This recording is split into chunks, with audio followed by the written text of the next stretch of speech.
Welcome, friends, to the Someone Gets Me podcast. I am your host, Dianne Allen, and I am so delighted that you're here. This podcast was created because I believe there is a visionary leader inside each one of us who is waiting to be seen. In each episode of Someone Gets Me, you will hear useful tips from successful visionaries who will share their stories about how being seen has allowed them to take their vision out into the world with action. Hi friends, it's Dianne with an episode for you that you are going to want to take notes from. I have this amazing man with me right now, and we're going to talk to you about being a visionary that's way before your time. And we all are before our time, but this gentleman was way before his time. And finally, the world is starting to catch up with him, thankfully, right? I have known Marc for a while. And when I first met him, my first impression was, you are like one of the funniest people I know. And I love humor. And I just thought he was great with his one-liners and the way he engaged people. But if you would have asked me if he was as gifted and as much of a visionary as he is, I don't know that I would have said it initially. But as I've gotten to know him over several years and worked with him and heard him from the stage, every time I engage with Marc, I come away changed for the better, and I always have learned something.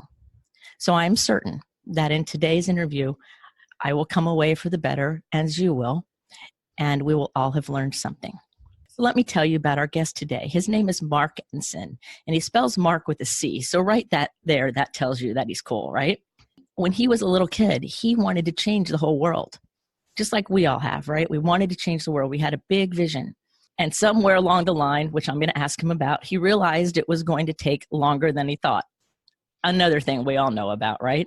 So he has created all these amazing things. I'm going to let you tell, and I'll let him tell you about playing the bass on Broadway, which I think is cool. But he's also a really great father and a great husband, and he runs a great business. And so Marc has managed to take his vision of changing the world and touching lives all over the place, from all of us in his business world to people worldwide. And with his humor, his generosity, his intelligence, and his gift of being able to tell a story. I invite you to sit back, maybe grab a pen, and get ready to learn from a master of storytelling and of wanting to change the world. So I'd like to welcome you to the show, Marc. Thank you. Wow, I don't even know what to say. I feel like it's all downhill from here. That was the greatest intro I think I've ever had. So I got to take you with me wherever I go now. You know that's where we have to take this relationship, right? Beautiful. Let's go. I'm in. But it's true. Everything I say is true, and I speak from my intuitive heart. So it's the way it is, and that is how it is. So I want to start talking about Marc the man, because all of us who are visionaries, we all have our own little quirkiness and our own little vibe and our own little way of doing things. And at the same time, there's that burning desire within to do something good in the world. And you've always said you wanted to change the world, which is to me the same and different of wanting to do good, right? So sure. How old were you when you decided that you wanted to change the world? And tell us a little bit about what that looked like. Okay, so I don't have an early memory of I can't remember waking up one day saying, hey, this is what I'm going to do. I just remember that's who I was. Up until till an age that was completely inappropriate, I had snaps sewed into the shoulders of all of my pajamas so I can snap on a cape, and I would run around the house as this pseudo kind of Superman thing until finally I had to have an intervention with my mom. It was just all right, I think you're too old for this, and we got to stop putting snaps on all of your clothes, because that's just what I that was my perception of making a difference as a kid. It was to be a superhero, to be this thing that just went above and beyond what any person was capable of. I didn't know it was impossible, and nobody told me it was impossible, and I was probably absent from school the day that somebody, the teacher told us that we had to be an accountant or an attorney, and so I never quite outgrew it. Although as I got older, I started to get more realistic, but and almost cynical about it, like, oh, well, who am I to change the world? And then like I started to dig a little deeper and see that it wasn't a matter of making the way, changing the way the earth spins. Like, that's not how you change the world. How you change the world is just how you affect people. That it isn't this grandiose thing where I have to start running into burning buildings, or I have to walk across the country in a pair of sandals in order to raise money for a good cause, or go to a third world nation and solve the hunger issue. Like, you don't have to do something that grandiose. Sometimes it's just doing one simple thing for somebody that has this domino effect that makes this big difference. Yeah, I think that's true. It's like Mother Teresa said that it's not the big things all the time. It's the little things we do day in and day out. And that's where the spiritual wisdom is, whether we know it or not. Like you're saying, you didn't know when it started. It just was in you. You came into this world with this way of being. And that's a great revolution. And I think a lot of people have that at times, but don't really know what to do with it. So as you grew older and the snaps came off the clothes, that's a great, and you got into high school and you kept on growing. And then what did you do with this wanting to change the world vision? Has it always been forefront in your mind, or did it ever take the back seat, or how's that worked? I think so. I just think it showed up a little differently through each, decade of my life. So in high school, I had plans of being an architect. Like, I was always about building stuff or creating things. So I was going to be an architect, and it never felt like it fit that well, but it was just like, okay, but it's something creative and something constructive. And I played bass in the high school jazz band, and we were kind of bad, and like as high school jazz bands tend to be sometimes. And but we got a gig playing at a retirement facility, and I'll never forget this day for as long as I live. We walk into this place, and it was just incredibly depressing. Everybody was either in a wheelchair, sitting down, slumped over, no life left in them. Like, this was the end for everybody in that room, except for these high school kids that showed up. And we started playing our version of In the Mood, which was like Glenn Miller's version of In the Mood, only not as good. And that didn't matter, because like, soon as we got the first couple of notes out, all of a sudden you just saw these people light up, and they were dancing, and they were and like they were smiling, and they were clapping along. And I remember leaving there and coming home and calling my mom and just telling her, like, okay, I'm not going to be an architect anymore. I want to go into music. I want to do this. I want to make people feel like that for the rest of my life. That's my goal. That's what I want to do. And that's what I did. I was a junior in high school at the time. Changed everything about my future in that one moment, in that one phone call. My parents were very supportive, and I chased down this dream of being a musician. So you're chasing this dream down of being a musician, and it's a good thing you had supportive parents and everything. And it didn't come easy, right? Because you worked really hard to get where you were. Was there ever a time that you were like disappointed or maybe depressed, like nobody gets me, nobody can, I see this vision and I see this great thing, but I'm talking to all these adults and they're sleeping, they're not awake? I would get lectured all the time from people in my family and my friends. Like, they would, like it was this ongoing thing where people would pull me aside, and they would say, like, look, the musician thing is really cute. Like, I think it's great. You can go do that on the weekends and stuff, but you should get a real job or something to fall back on. And then if this whole music thing works out, then you don't have to go back to your job as an accountant or whatever it was, or an architect. But like, let's be realistic. I got a lot of that.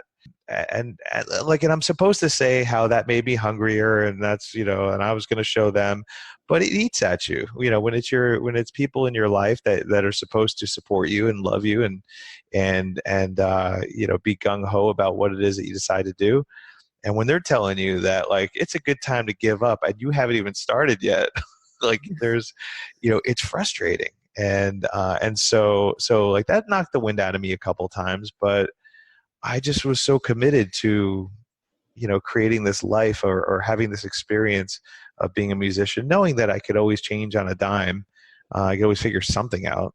I just continued to chase it. I went to college for music, and I got out of college, and right out of college, I got a job working on a cruise ship for a year and a half, traveling around the world, playing in a show band while all my friends were working, jobs as underpaid interns. so, it was quite comical that I'm sending everybody all these pictures of me on the beach, and they're working 12 hours at an office somewhere. Yeah, they're closed in, not anywhere near nature, having fun, going, what have we created? And you're the unlikely one that said, oh, I'm going music and I'm taking off. Exactly. That's like awesome. I love it. It's how a visionary can turn the tide. It's like, if I see the vision, I'm going after it, whatever, no matter what y'all are thinking. And so it's interesting that now look how it's all played out. And so in your current work, you help people brand their business and brand themselves and lots of other things.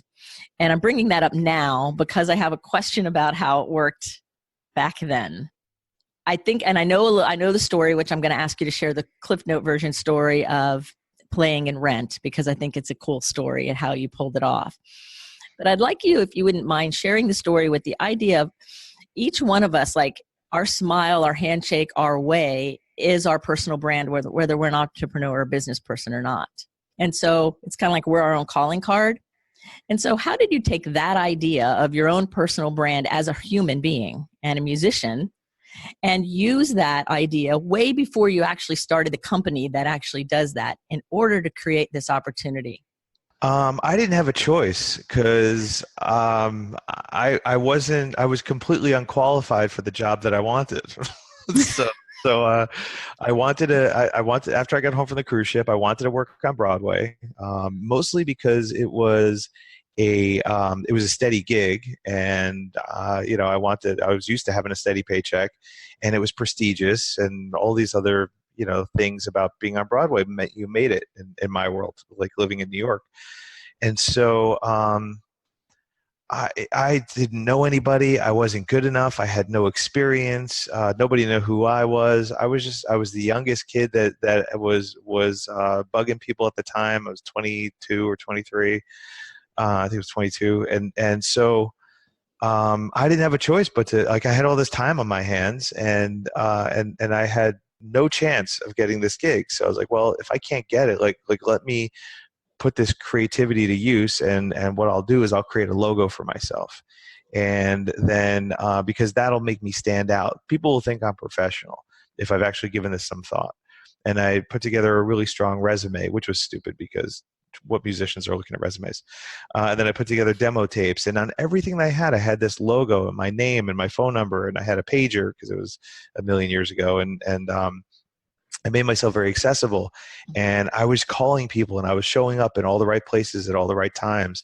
I would sit outside the theater to meet the different players as they got done for the night, and ask them if I could take them out to dinner, or just talk to them. And I just constantly put myself out there, and it wasn't until I think my big break was once everybody had gotten tired of me reaching out to them and really wanted nothing to do with me. Like, they stopped picking up the phone and threatened restraining orders because I was stalking everybody. I decided to write an article for a magazine about what it was like to work on Broadway. And now all of a sudden I had something valuable to offer. I was going to interview all these people that wanted to be recognized for their accomplishment, for what they had done. And now all of a sudden everybody wanted to be my friend. And so looking at it now, it's just very, very funny how the thing that got me got my foot in the door was creating content and creating value for other people, which is like two of the biggest parts about a personal brand. I mean, I had the logo, I had the visual side of my personal brand, but I started creating content before there was really an internet. It was just America Online at the time. There were no blogs or anything. I was writing for magazines, and I was meeting people, and I was doing this the old-fashioned social media called showing up and shaking people's hands and saying hi and introducing yourself. Like, it was, I didn't realize at the time, or even up until recently, but it's exactly the path that I take now with myself, my clients, and my business. Exactly. So you naturally did the very thing that now everybody's touting as, oh, you have to put out content, you have to do this and do that. And here you are at 22 years old with, quote, no other choice, applying your creativity and doing the very thing people are learning today as if it's new information. Exactly. And it's not like I was the first person to do it. I'm sure there was somebody else before me that was writing for newspapers, or, like there was like the opportunities were there. They were just different. And it was that one thing, creating something valuable, that made me stand out from everybody else. Nobody else was doing that. Nobody else was at the time was stepping up and writing for those magazines with the sole purpose of building a brand for themselves, becoming somebody who is in the industry that like, hey, I got to know that guy. And once that started happening, I started getting calls all the time to fill in for other bass players, but for different gigs. So the guy that was working some show on Broadway, he would need somebody to fill in for a wedding band gig on the weekend. So I would do that, and so I would start to kind of get my foot in the door and help people out, make sure that I showed up and I was prepared. And then within a couple months of that first article, maybe 6 months after the first article, I got my first shot to sub with Rent. Oh, that's great. And you were ready for that show, weren't you? Oh, I was ready. I was too ready, I think, if that's even such a thing. Well, it's funny because you hear a lot, and I've heard Richard Branson say it, just go out there and get the gig and then learn it. Right. Yeah. And so that's what you did. And, yep. And you went out there and you worked and you got the gig, and then you had to be really prepared to show up in a professional way, in a competent way, so that you could maintain where you were headed. And so if there's somebody listening to us right now and hearing your story, which I think is very, very amazing, it's just so inspiring to me, and they have something they really want to do in their heart, and they haven't really told anybody, it's kind of a secret, but they know they want to do it, and they want to start bringing it out into the world, and they have no idea where to start. What are some things you would suggest that they would consider or do to help them start to follow that vision instead of like living in that quiet pain they've been living in? If they're clear on what it is, I would go find everybody that you can who's already living it, who's already doing it. That was such a big deal to me because even when they wouldn't give me the time of day because I was bugging them too much, and before I even did the article thing, just talking to them and seeing them and shaking their hand, going like, okay, that's just a regular human being, and they have the thing that I want. So this idea, this voice that's whispering in the back of my head, and that's saying it's just not possible. You're not good enough. You can't have this. All that nonsense that goes on in your head was completely discounted because I'm like, well, that guy's no better than me. He's a human being just like I am. He plays really well. I even have a nicer bass than him. And so if he can get this gig, how come I can't? And it's like, well, I can. I just have to, keep hammering away. It's just a matter of time. And that's what I convinced myself, because it's one thing to say like, well, I want to fly, a spaceship to Jupiter. Well, it's never been done before. And so that makes it really, really difficult to kind of envision it if you're not like an Elon Musk type. But when there's somebody else that has it, and all you have to do is really study them and kind of pick them apart, and then see that they're really human. They're not the superhuman person that was, gifted this thing that's just impossible to the rest of us. It just makes it it makes it so much more real. And once you can see it as real, then it's just a matter of following that formula to get there. That's great. So you can replay this if you need to hear that again, because what Marc was just talking about, at least how I heard it, was mindset. Instead of having that negative voice in your head of, oh, you can't, or you're not good enough, or whatever, saying, no, challenging it and going after it anyway, and not believing the lie in our heads. And so if you need to hear him say it again, you can always record it, rewind, listen to him more than once, because it's true. It's that mindset, because some people who might have the vision might be turned down once. Like you said, people turned you down a lot, would say, well, then it's not worthy, and give up instead of keep going. Right. Well, what I would do when at the very beginning, when I was just calling everybody I could find and just getting a lot of no's, and, getting like that much rejection is like a kick in the teeth, day after day. And it's not like I had another job to go to. Like, this was it. Like, I put all my eggs in this basket called I'm going to make a living as a musician. And weddings only happen on the weekends. So like, I was doing some wedding band gigs. I was teaching a couple lessons, but like, I had Monday through Friday that this was my whole focus was, I don't have a job. I don't want to get a job, and I want to make this work. And so what I would do is I started playing a game around it called Collecting No's. And so every day I'd wake up and I wouldn't be able to get on with my day or do anything else unless I collected 20 no's. So I pick up the phone, somebody would say no, hang up on me. Hang up on me was a no. I considered that a no. Cursing me out was also considered a no. But I would just do that. And once I got 20, then I would move on. I would go on to whatever else it was. I'd practice or I'd work on something else. But what started to happen was it shifted the way I saw rejection to a point where I would be told no, and I would be excited about it because it was one closer to me getting to, being able to stop for the day. And so then all of a sudden it became a win, whether you said yes or no. Like, so eventually somebody's going to say yes. I'm really happy if they say no, because then I get to, put an end to this for the day. And it became less of a dread to do it. And when it became less of a dread to do it, I was happy to jump in every morning and just take this on. And that persistence played a huge role in this. I mean, everybody knew who I was by the time I was writing that article, because I called you 10 times. and you hung up on me 8 of them, but so. Right. You just reminded me of something. This is a little an aside, but I've been meaning to tell you this. I was just interviewing a new editor for my writing content. And he's a college professor, and he's kind of young and just a really, really neat person that I really, really like. And we were having lunch talking about the work I wanted him to do. And I asked him to be in the storytelling series as well, because he writes books, and I thought it'd be fun. Then I started listing for him the people who I have invited on the show, because Kenny Loggins is going to be in this series, and you and some other people, and that are all some film directors and all different kinds of storytellers. And he goes, Marc Ensign, I know that name. And I'm like, you do? Like that? And so we're talking some more, and I told him that you played in Rent, and he goes, that's it. He apparently went to like a gazillion shows, has it memorized. It's his favorite of all time.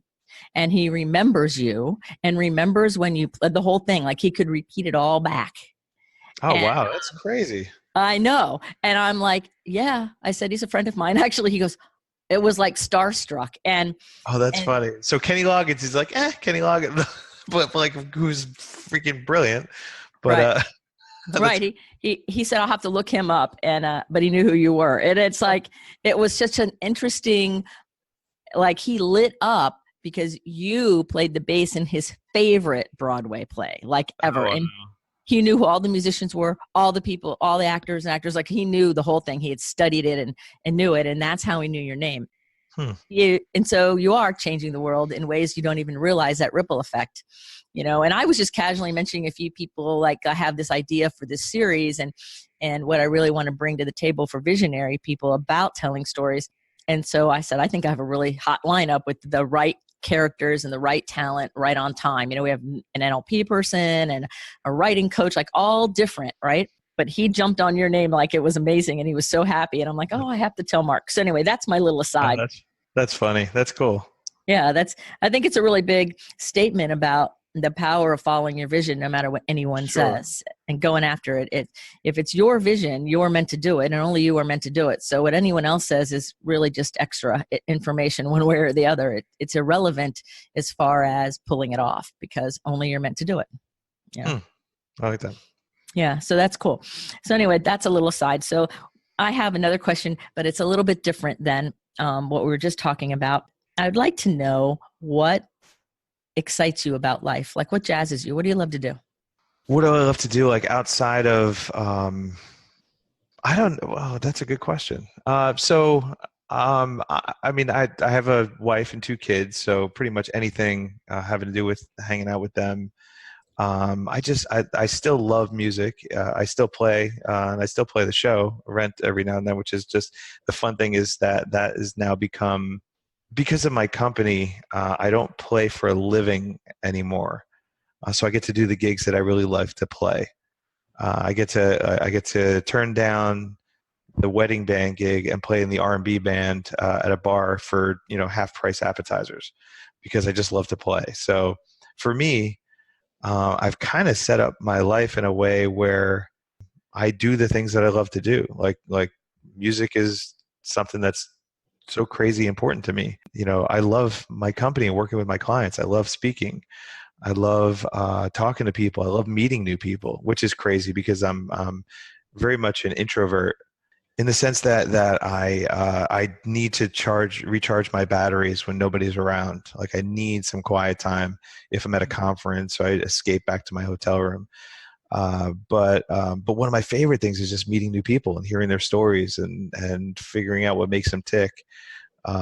Spending time with the family. Love being in Tampa near the water. So I got a lot of I have a lot of things that I love to do, and I just kind of, I think almost by accident created them in my life. So it's just kind of like my day. And it's great that you understand that being an introvert means you need to like recharge your batteries by yourself, because you have an extroverted personality and you like to meet people and you're out there and you're funny and all of that. Yet that alone time really matters to you. And I think, people get that confused. You're really social and that means you should always be social. No, it means you can spend time by yourself and recharge your batteries. It's exhausting being me. like not because I do a lot or anything like that. It's when I'm around people, I want to meet everybody and I want to shake their hand. I'm willing to stand up on the table and make a scene, and it's exhausting. Because that my wife is very extroverted, and so she gets drained when she's by herself. And meanwhile, when we started dating, I was on tour, and I told her, I was like, well, during the show, why don't you go out to the movies? She's like, by myself, and I was like, that's one of my favorite things to do. Like when we were on tour, because I was traveling with 50 other people in the show. I used to take a bus at least once or twice a week, an hour away, so nobody could find me, and just go to a restaurant and eat by myself because I needed to get away from everybody. So it's from, but at the same time, I'm on stage and I'm entertaining and I'm, and all this other stuff, but that's just like I pass out at the end of it all. It's a good thing you charge your batteries a lot. So what helps you charge your batteries and kind of helps you calm down and settle in and focus and dial in, because you have that ability to dial in and focus on something in ways and like settle your energy and go after something. So what helps you do that? Do you have a meditation practice? Do you exercise? What do you do that helps bring that balance to you, that recharges you? Everything I do to recharge is stuff that I like to do, but I do by myself. So like I love playing my bass when nobody's around, and it's just I just put on a song and just kind of close my eyes and play. I'll wake up in the morning when everybody is sleeping in the house, and I'll meditate and do do like some journaling. For exercise, I hate going to the gym because I don't want to see people like at that moment. Like I really got into long distance cycling, so I can get on my bike and I can just go for 30, 40, 50 miles and just kind of take in, the wherever I'm going, just kind of ride around and see where I end up. So, it's usually stuff like that. I love going out for a walk. Like we have a lot of walking paths around here, so which is always nice just to kind of get lost in there. So stuff like that, nothing too out there crazy. Like I'm not jumping out of planes or anything anytime soon. Oh, I love it. I love it. So do you ever procrastinate? Every second of the day, I'm procrastinating. No, yeah, I do. I'm notorious for. You remember in that movie Up with the dog that was squirrel and the dog would like that's my entire day. Like if I don't like write out my schedule of what I want to accomplish, when I want to accomplish it, and actually block out that time to do those things, just get distracted by I'll be working on something, then an email will come in like, "Ooh, I wonder what that is," and then of course I got to check Facebook to see if anybody liked the status that I posted this morning, and I just go off I go off on this weird tangent of doing nothing and only to come back and I've lost an hour. So I have to be very specific with my time, and then give myself like those little 20-minute, okay, I'm going to leave this space available to, to go off on some, follow some weird thing down the rabbit hole, and hopefully come back in time to finish up for the day. But yeah, and I think maybe that's like the artist, like I was talking to my friend of mine who's, really, really very well-structured CEO type A personality. He blames it on my artist. I'm 70% artist and 30%, entrepreneur or whatever it is. And so he's like, once my artist takes over, that's it. I'm like, hey, I'm all over the place and doing little artsy stuff. But so I have tools in place to try to keep that to a minimum.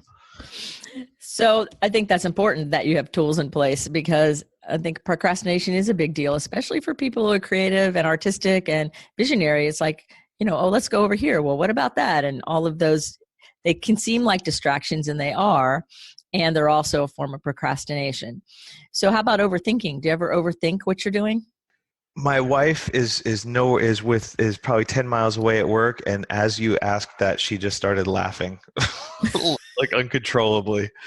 Yeah, I overthink and over strategize, which is good. Like, I think it's a good thing when it's something that I really want and it's really difficult. Like I don't think I could have gotten Broadway if I wasn't like, okay, how do I make no's more fun? And how do I get in touch with these people that don't want to talk to me? And what are some ways that I could be valuable to them so they'll see me as a viable candidate for this thing, even though I've never done it before? And then when I got the gig, how do I make sure that I walk into that, onto that stage? Because they don't have rehearsals or anything. You just, like, the first time I ever played the show was the first time I ever played the show. So how do you position yourself to make sure that it's like I had overthought that thing to a point where it was unhealthy, but because of that, it ended up sticking and I ended up getting the gig on a regular, full time. And so I think I still do that now. I think with my company, with the program that I started about a year ago, I really overthought a lot of it. Now, because I overthought it, it took a little longer to get, for it to become a reality than I would have liked. But at the same time, it's 10 times better than I think it would have been if I just rushed it out the door. So there's something to be said for overthinking it a little bit, as long as you don't take it to a point where it's unhealthy, which I do sometimes. But I've gotten better at recognizing when I'm getting a little too, like, hey, look, this is good. Like, because anything I can take a look at and find something that, like, oh, if I just had a little more time to tweak, and that's when it becomes unhealthy. I think that's a good point, is keeping it in within the boundaries of health, because overthinking by itself isn't a problem. It's when we stay stuck there, I think, Right. that can get us in one of those like gerbil loops, where we just end up not being able to get out of it. And that's where a visionary can really get stuck and then end up depressed and all kinds of things. And so having those parameters and those structures in place gives you the way to do it, and you're aware of what's healthy and isn't. So that's a really good, you answered the next question perfectly in your answer to the first one. I love it. I love it. So now I want to talk a little bit about the story process. Your business helps people, mostly like speakers and authors and public kind of people, learn how to tell their story and their brand, among many other things. That's the part I want to focus on. So if you're working with somebody, and like anybody who wants to like learn how to tell their story better, more effectively, to get their message across so that they can feel the fulfillment of actually realizing their vision, what are some key things they need to consider and think about? And where might they need some assistance, like some outside perspective, because you can't read the label from inside the jar. So what would be a strategy, or how do you think about those kinds of things so that a visionary can bring that vision out? So yeah, I think you said it perfectly. Where you can't really read the label from inside the jar, and so one thing that I found incredibly valuable. I did it as a dare a couple of years ago, and it kind of stuck with me. Is I started asking people. And so of course, if I'm going to ask you, hey, what do you think of me, or what do you think are my strengths, or what do you think I'm good at or not good at, or when you think of me, how do I add value, and just so I can get a different perspective. The challenge is that people will lie to your face because they feel bad. Meanwhile, like, no, I really want to know, like, the ugly stuff. I want it because I can't. Like, I'm not afraid of it, and so what I started doing was I started creating a survey on SurveyMonkey, and I started asking people anonymously. So I would send it out to my email list. I'd send it out to my family every now and then. So once a year, I'll send this out to some people, a different group of people, just to kind of get a feel for what how they see me, and just start to kind of see how the rest of the world how I show up to the rest of the world, because I may be saying one thing, but then they're seeing it a completely different way, or they see strengths that I've never seen. It was 5 years ago, I think, the first time I did it, and I think 70% of the people I asked said I was a great storyteller, and I had no idea what that even meant. Like, I was like, oh, I was just telling you what I did, or what I was going through, or what was going on in my life. And apparently I was good at telling stories. I was able to captivate people through stories. Never would have thought of that. Same with writing. I never saw myself as a writer until enough people start bringing it up. So sometimes we're so close to it, we don't even see what our strengths are, or we're so good at something that we think that everybody is that good at it. Well, I'm just telling stories. I mean, you could tell a story too. Like, it doesn't occur to us that like, people struggle with these things that we're just inherently good at. And it takes asking other people and giving people that freedom to answer anonymously that really helps you kind of get there. So that's something I feel like everybody should do. And sometimes it's a little painful, but it's probably one of the most valuable things I think I've ever done, is to just ask people what they think, and what they see, what my strengths are, what my weaknesses, how can you count on me, what can you not count on me for, and all this other kind of stuff. And so learning that was really valuable. Once like, once you're clear on what that vision is, and what it is that you want to create, it's your story that humanizes it, and that allows you to be able to connect with other people on something that's more than just the hi, how are you doing. That whole Broadway story, that I buried that for a long time, because who wants to hear that? Me talk about that. I don't know that many bass players, and I don't know a ton of musicians that really care at this point.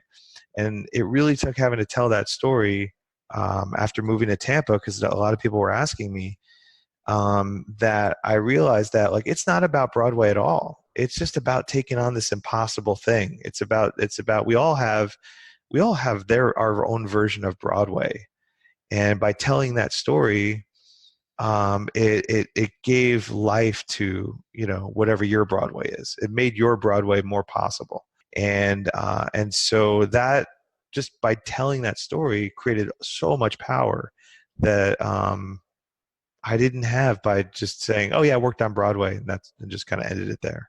Yeah, that's perfect. I love that. And I like it when you were saying whatever your personal Broadway is. I'm like, I know what my Broadway is. And I think that's something that's relatable. And I think that's why that story has so much power, because it's not necessarily the content, it's the process, and it's the idea that we can persevere and do it. Like, there's that hope that's in that inspiration. And I think that's the power in the story, and the way you deliver the story. Yeah, I mean, the story, I've told the story 100 times. I've worked it into like a TED Talk kind of like 20-minute talk. I've worked it into a keynote, done a workshop with that, like, as a foundational element to it. Not once have I ever talked about what it was like to play the show. Like, that's the end. The end is, and I got the gig. So it's not about the gig at all. It's not about working on Broadway at all. It's about that persistence and that drive and that passion for doing something that just keeps you up at night. That I don't know why, and I don't know. I just know that I have to do this, and I have to figure out a way. And I will knock on whatever door I have to knock on. I will, uncover every stone I have to uncover. But I'm not giving up. I'm not. It's not going away. Well, that's the definition of a vision. That's the definition I tell people is something that keeps following you around and won't go away no matter what you do to distract yourself. Well, I like that. So yeah, there you go. You just said the vision. So when you work with people, because you help entrepreneurs and people who want to live that vision, right? And what happens when they're disappointed or they're having a hard time or they think it's, they have the vision and you're on with them and you've got their back, and then they kind of want to give up or they're afraid or something gets in the way for them, and you as their kind of guide and mentor and coach, and you have an whole agency around this, how do you help these people get on the other side of their own challenges and their own blocks so they can realize the dream? What are some things you do to help them? The first thing is clarity. You have to be crystal clear about what that dream is. If your vision is a little fuzzy, not only are you not going to get there, but you're going to be really, really frustrated about it, because you're not making any progress. You can't, you can't keep score. You can't say, well, I'm 20% of the way there, because where there is so blurry that you don't really know. And you don't know if you're heading in the right direction. You don't know who you have to talk to. You don't know who you should be paying attention to. Mm-hmm. So the first and foremost is clarity, and really kind of understanding what it is that you want. Next, the next thing is as Simon Sinek put it, was your why. Like, if you don't have a strong enough why, like, why do you want to do this? Why do you want to start a company? Why do you want to speak or write a book? Or if there's not a strong enough why, or if your why is really lame, well, I want to make $1 bazillion. That's why. Well, like, that gets old real fast, and that's not something that really lights you up inside. I mean, the money is great initially, but once it starts coming in, it's like, oh no, this isn't what really has me excited. You need something deeper than that. And so really figuring out what that why is, and then learning how to communicate it. How do you take this thing that you want, and the clarity behind the thing that you want, and then and why you want it, and then how do you package that up so someone like me or you or whoever's listening to this can get it and understand it, and also kind of internalize it, so it's not just about you. Like my brand, what I'm doing, why I'm doing it, how I'm doing it, can't just be about me. It's got to be about you. It's got to be like I said, the Broadway thing isn't about musicians or music or me or or anything special that I did to get that gig. It's about lighting this fire inside of you. It's like, I don't care what it is that you want to do, it's totally possible. And I can say that because I've proven it. I've taken this thing that I had no right, completely unqualified to do, and was able to do it. And so with enough persistence and the right strategy and the right passion, you can have that as well. So how do you communicate that vision and that purpose and that why and all that kind of stuff in a way that actually connects with the audience or the other people, or whoever's reading your book or your podcast listeners? Like, how do you make it about them? And because at the end of the day, it's got to be about more than just you, because these are the people that are going to carry you on their shoulders to help you get where it is that you want to go. Like, we don't do this thing alone, and we don't get where we want to go by living in a silo. We need the help and the support and the love and the attention and of the people around us. All that needs to happen is when somebody falls in love with your message so much that they're listening to the podcast and they go, you know what, I know how to help her. I know how I can help her get there. If the message was all about you, they would have turned you off a long time ago, and you never would have gotten that help. So it really is about making it about them, because they're the ones that are going to help you, get to where it is that you want to go. And then it's going to be so much more fun when you get there with a community of people that helped you get there. I did not get Broadway on my own. There was a whole community of people that had my back that helped me get there. And so that's what made it even more fun. being able to show up on that stage and look out into that audience and seeing, people that believed in me from the beginning, that helped push me, up that hill, that, seeing the magazine article on the shelf, like all these different things that I couldn't have done by myself. Yeah, that sense of community that we build along that way. I'm just smiling because I just feel this like big like wave and this crescendo of just all the people coming together to support the vision, because you put it out completely clear. This is what I'm doing, and this is where we're going. And then the people who wanted to support that could self-sort and be part of that community, so that as it gets realized, everybody gets to celebrate. You weren't the only one celebrating that night. Everyone was, who was part of that greater vision. And I think that's true for all of our lives. And so that's a really nice like map of, we have to have more and more clarity, because without the clarity, it's very difficult to get any of it. Plus, you can't really translate it to other people. And we can't do it alone. We're meant, even though we're introverted, both of us are introverted, we still require having guides and people around us in community to support not only our vision, but our human self, like the rest of us do, not just the vision. So I love how you said that. It so reminds me of the power of community, and that's why I do this podcast, is to bring together the community. That's why Someone Gets Me's Facebook group is there. That's why I do a lot of the things I do, is to bring people together so that there's less of that sense of isolation and loneliness that can happen when you're out there being the visionary creative, if you're trying to do it all by yourself.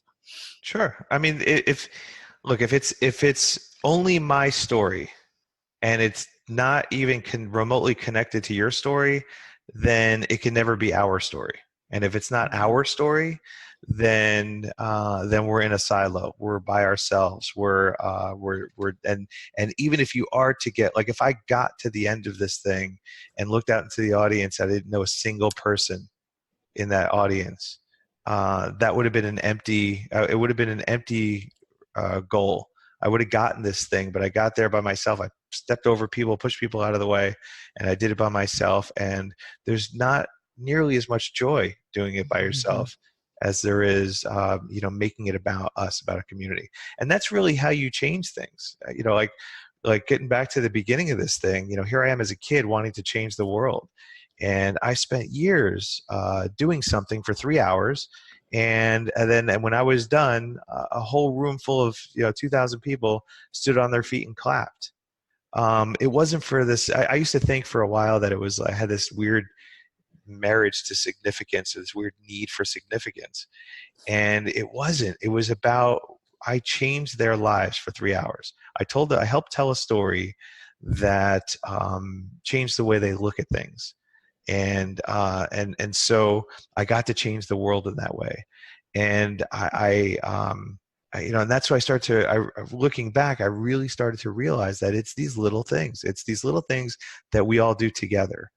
I had written a blog post, one of my favorite stories. I very rarely tell it, but I had written a blog post years ago about when I was playing in a wedding band. I decided I didn't want to play in a wedding band anymore, and what would happen is the weekend would roll around. They'd call me up. They'd have 3 gigs. I would do them.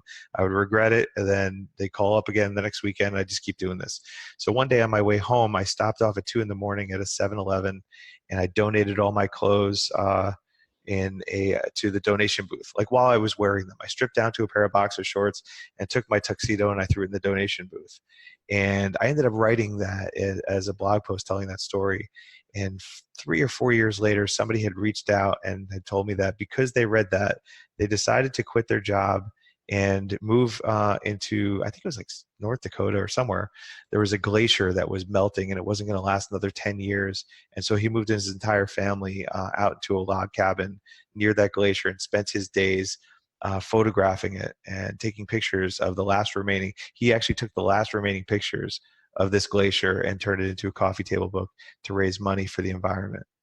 And this is a guy that had a good job, but decided it wasn't fulfilling, and he decided to take this on and do this thing. One of the pictures, he had taken his finger and he had carved my name into the side of one of the glaciers and took a picture of that for me. So I have it hanging on my wall. That's changing the world. the glacier is not going to come back. The environment isn't saved. People are still hungry. However, me telling the story about this thing that I did got this guy to do this extraordinary thing that he wasn't going to do otherwise. And because of that, I have these pictures of this, we as a population, the world has these pictures of this glacier that's now pretty much almost gone. And nobody else had thought to take pictures of it except for this guy. So it's amazing to me how these small little actions, these little things that we think in the moment are insignificant, completely do change the world.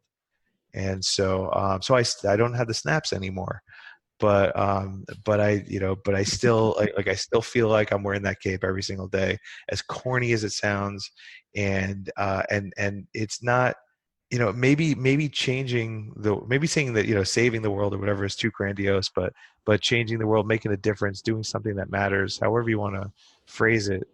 I think we all have the ability to do that, just in like those small little bites. Oh, absolutely. I agree with you. And so your goal is to reach 1 billion people. Yeah, that's right, through your work and the work of all the people that you work with. And so we're all part of that billion, all of us listening. right.